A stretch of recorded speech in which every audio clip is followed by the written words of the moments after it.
कैसे हो प्यारे बच्चों, लेकर आ चुके हैं आपके लिए 21 फरवरी का विज्ञान का पेपर राजस्थान के बोर्ड के बच्चों के लिए। जी हाँ छात्रों, पूरा का पूरा रियल पेपर आपका होने वाला है। ऐसा ही पेपर आपको जो है 21 फरवरी को आपको अपनी वार्षिक परीक्षा में देखने को मिलेगा। तो चलिए वीडियो को जल्दी से शुरू करते हैं। आप यहाँ पर देख सकते हैं माध्यमिक परीक्षा 2026 विषय आपका विज्ञान होने वाला है। और आपके लिए जो परीक्षा करने के लिए समय रहेगा वो आपको 3 घंटा 15 मिनट का होने वाला है और 80 नंबर का आपका पेपर रहेगा। पेपर के नीचे आपको यहाँ पर कुछ निर्देश देखने को मिलेंगे। और खंड आ यानी सेक्शन ए में आपको यहाँ पर बहुविकल्पी प्रश्न चुनकर लिखना है। ये आपके 18 नंबर के होने वाले हैं। पहला प्रश्न आपसे पूछा गया है, कौन सी अंत स्त्रवी ग्रंथि शरीर की वृद्धि के लिए उपचय का नियमन करती है। तो आपको यहाँ पर 4 ऑप्शन देखने को मिलेंगे, जिसमें से आपको एक सही सिलेक्ट करके आपको अपने आंसर शीट में लिखना है। पहला है थाइमस ग्रंथि, थायराइड ग्रंथि, एनिड्रल ग्रंथि या फिर अग्न्योसाय ग्रंथि। तो पहले का आपका जो आंसर है छात्र वो आपका बवाला हो जाएगा, थायराइड इसका करेक्ट आंसर हो जाएगा।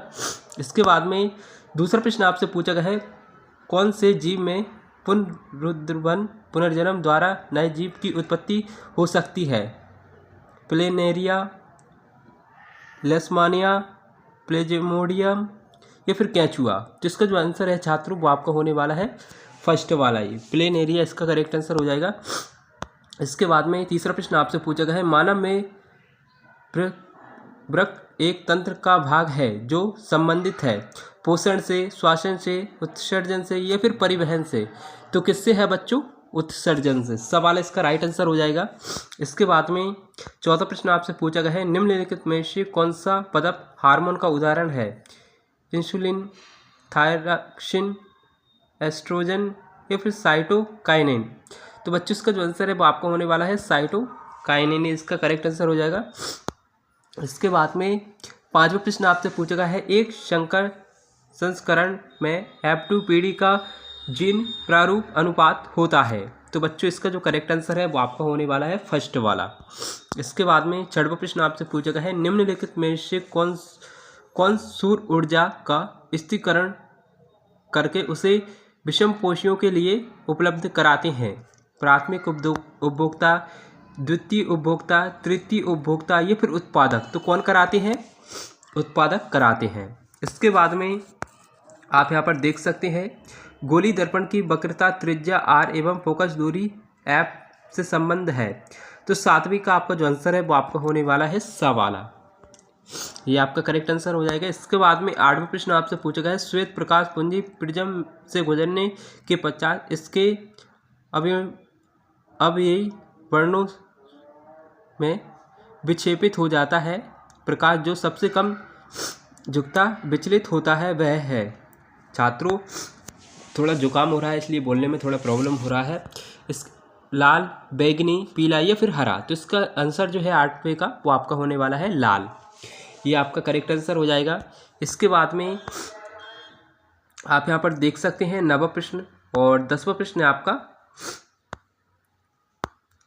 निम्नलिखित में से सबसे अच्छा विद्युत का चालक है। लोहा, एल्युमिनियम, तांबा या फिर चांदी। तो क्या है? तांबा है। इसके बाद में 11वां प्रश्न आपसे पूछा है, दक्षिण हस्त अंगुष्ठ नियम में अंगूठा संकेत करता है विद्युत धारा की दिशा का, चुंबकीय क्षेत्र की दिशा का, पृथ्वी के चुंबकीय क्षेत्र की दिशा का या फिर बल की दिशा का। तो किसका करता है? 11वीं का आपका जो आंसर है वो आपका होने वाला है विद्युत धारा की दिशा, फर्स्ट वाला इसका राइट आंसर हो जाएगा। इसके बाद में आप यहाँ पर देख सकते हैं 12वां प्रश्न आपसे पूछा गया है, चित्रानुसार चुंबकीय क्षेत्र के लंबवत रखे चालक में विद्युत धारा प्रवाहित हो रही है, चालक पर आरोपित बल की दिशा है। तो इसका जो आंसर है छात्रों 12वें वाले का वो आपका होने वाला है सवाला, कागज से बाहर की ओर आते हुए। इसके बाद में आप यहाँ पर देख सकते हैं 13वां प्रश्न आपसे पूछा गया है, जिंक और तनु सल्फ्यूरिक अम्ल में मध्य अभिक्रिया से उत्पन्न गैस है। तो इसका जो आंसर है वो आपका होने वाला है H2, ये आपका करेक्ट आंसर हो जाएगा। इसके बाद में 14वां प्रश्न आपसे पूछा गया है, एक उदासीन विलियम का pH मान है 1.2, 7, 7.4 या फिर 10। तो कितना है बच्चों? तो 14वीं का आपका जो आंसर है वो आपका होने वाला है 7। 15वां प्रश्न आपसे पूछा गया है, जो कि आप यहाँ पर देख सकते हैं, 15वीं का आपका जो आंसर है वो आपका होने वाला है कार्बनिक उपचयत हो रहा है, ये आपका करेक्ट आंसर हो जाएगा। इसके बाद में आप यहाँ पर देख सकते हैं 16वां प्रश्न आपसे पूछा गया है फास्फोरस परमाणु में m कोष में उपस्थित इलेक्ट्रॉनों की संख्या है 3, 5, 6 या फिर 7, तो कितनी है बच्चों? 16वीं का आपका जो आंसर है वो आपका होने वाला है 5।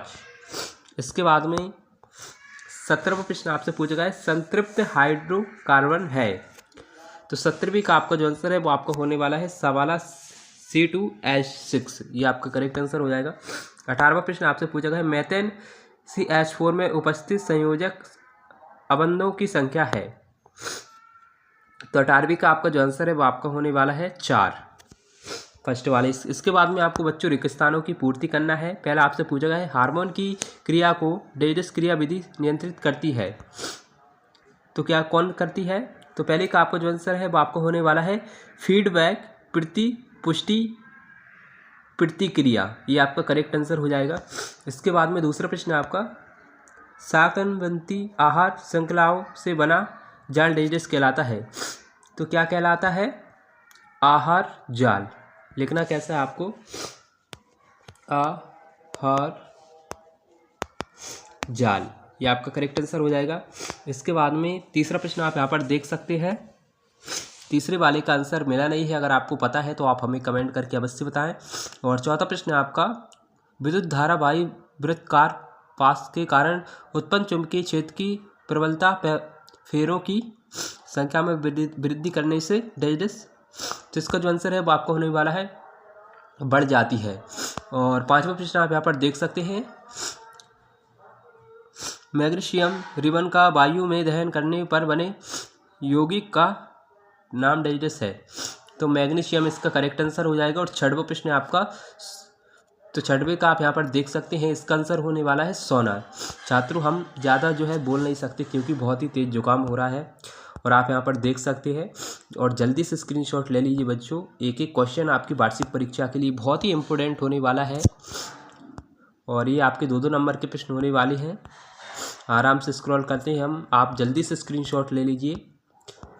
और छात्रों आपके जो पेपर हैं वो कैसे जा रहे हैं ये आप हमें कमेंट करके अवश्य बताएं। और बच्चों अगर आप 10th क्लास में हैं और आप जो पेपर देकर आते हैं उनका सॉल्यूशन अगर आप जानना चाहते हैं तो उनके फ़ोटो हमें जो है इंस्टाग्राम पर भेज सकते हैं, वहाँ से हम वीडियो के माध्यम से आपको जो है उस पेपर का सॉल्यूशन बता सकते हैं। मिलते हैं एक और ऐसी इंटरेस्टिंग वीडियो के साथ। थैंक्स फॉर वॉचिंग, धन्यवाद।